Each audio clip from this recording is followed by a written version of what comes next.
The multiple choice section of AP English Language counts for 45%, so just under half of your total score. You're going to get 1 hour to complete 45 questions. The questions are roughly evenly split between reading comprehension questions, the kind that are familiar from the SAT and ACT, and what we call writing or composition questions, which are similar to those found on the SAT and ACT, but a little bit different as well. One of the nice things about the multiple choice section is that the instructions are always the same. So by reading them before the test, you don't have to waste time when you're in the test. And timing is important because in that 60 minutes, you have to read the passages, answer each of the questions, often going back to the passage multiple times, and finish all 45 questions in just that 60 minutes. Now, the timing has improved in recent years with the changes, but it still means that it's going to be a challenge to finish this section.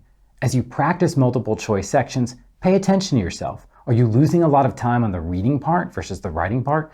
Are you rushing through the writing questions too quickly? By studying yourself as a test taker, you can figure out how to distribute your time better and be more confident on test day. The AP English Language exam is a little bit different from AP Biology and AP US History because it doesn't really test as much content. It tests skills in interpretation and analysis and understanding how a passage works.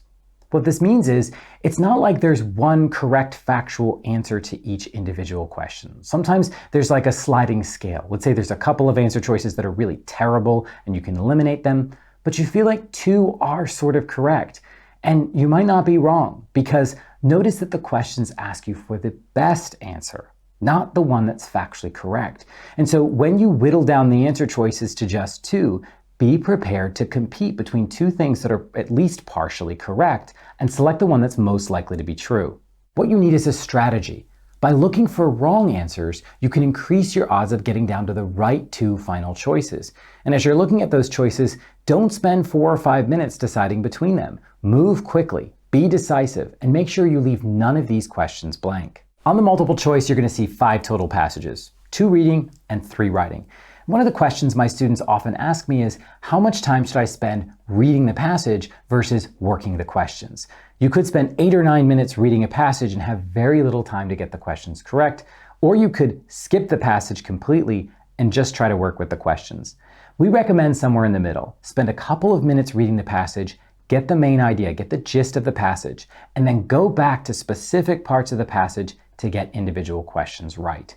Again, as you practice, study yourself. How do you perform best? Where are you wasting time reading? And where are you investing time well to get questions correct? Everyone reads differently. And that's why it's more important not that you use one specific strategy, but that you have a strategy at all. Take full-length 60-minute multiple choice practice tests and look at the results.